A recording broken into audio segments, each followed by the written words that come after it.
So, did the Prophet ﷺ have to write that will? We've talked a lot about the rationality behind writing a will, the command of Allah to write a will. But it seems that a lot of the brothers and the sisters from the Shia and Sunni sects of Islam, they try to play it to the side and say the Prophet ﷺ, obviously in our books, if he had intended to write it, or if Allah subhanahu wa ta'ala willed it, then it would have been written. Therefore, it is not necessary, it is not needed to write that will. But as we established, the will is something that is a command from Allah. What they do, however, say is that the Prophet ﷺ did will. Meaning what? Because the word will, they play a word game, you can say, which is what? That the word will is also an advice in Arabic. You know how in Arabic language a word can mean multiple things. So something like a malik or malak, it's written the same way, but it has multiple meanings in it. So it could be a king or it could be an angel. Something like alil, so it could be, for example, a healthy person, and at the same time it could be a sick person, depending on the context and when you use it. So they say that the Prophet ﷺ did leave advice for the ummah after him, though he did not really write a advice that is for them to be kept, you know, like as a general mass command. Whereas a king, for example, before he dies, he appoints a successor, for example. He did not do that according to Shia and Sunni Islam on the night of his death. Instead, what he told them to do, which is, go and kick away for example, the polytheists from the Arab Peninsula, and to treat the delegations of other countries as how he would have treated them.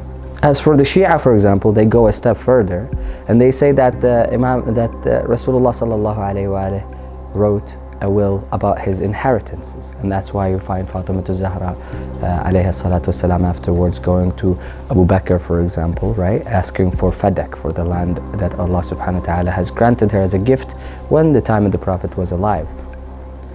So she's saying that that's mine, that belongs to me, this is an inheritance from my father, it's mine, Rasulullah left it to me by will. So as the Shias have that argument, though they ignore the rest of the statements that we have actually been has transported for us throughout the time that we know today to be the will in the Ghaib al-Shaykh al-Tusi.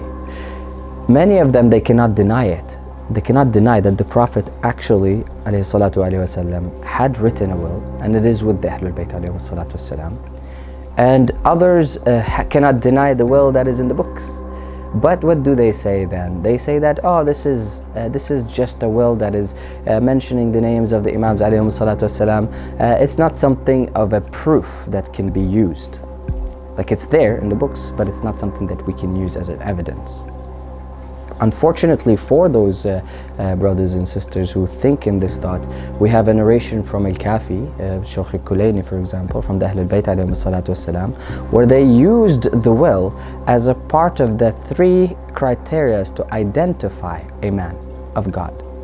They said that he would be the companion of the apparent will. When we try to find the definition of the apparent will, some people say, some of the Shia say, it's just apparent means that when he comes, he's going to present that sealed letter of the Prophet ﷺ with gold stamps, as they believe it's how it was written as well. So they would say that the Imam, when he comes, he makes it apparent, he will show it to the people. But the narrations go against such weak interpretations, and it says that which apparent will is talking about here is the will that if you enter any town and you ask the boys, the general young men that are in the town, and you go like, hey, to who did so and so appoint? So what the Ahlul Bayt alayhim salatu wasalam are telling us, it is apparent in the general mass reach. It's reachable actually in the general mass public, domain, and it's in the public domain. So you can ask, if you're going to ask, for example, a young man, hey, so and so, who did so and so appoint, or like will? they would tell you so-and-so, son of so-and-so. Therefore you go and chase after that. You go like, where did you hear that from, for example? They will tell you, my sheikh, for example, from the Jami' or a mosque or a Husayni. And you go to the sheikh and go like, where'd you get that from? He will go, our book al-Kafi, our book al-Ghayb al-Sheikh al-Tusi, our book so-and-so said so. So that's where the people take their religion from today. So when we go to the books, we find this will existing, it is apparent, and the Prophet and the Ahlul Bayt alayhi salatu wasalam did use it in their time. Actually they used the will of the Prophet sallallahu alayhi wa alayhi. And today, Abu Sadiq alayhi salatu wasalam, he is the only one in the flesh who actually came out and used it as evidence for his claim.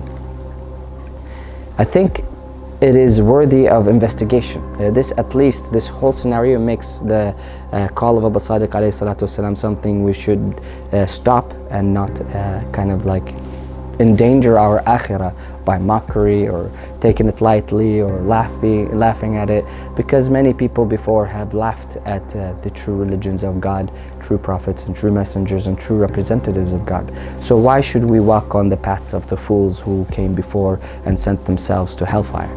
Let us not do that. I urge you, brothers and sisters, to investigate with a bit of seriousness, because that's what the matter takes.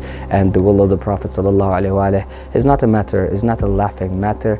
It is something that he ﷺ, as you would do in your life, before you would die, you would condense the most important message that you have, the most important direction that you would want your children to take after you. The Prophet ﷺ did exactly the same thing, and he has protected that will, and he told us that it is a protection from Allah subhanahu wa ta'ala from misguidance. It is a book that if it's written, and it will be making anyone who holds on to it infallible for misguidance.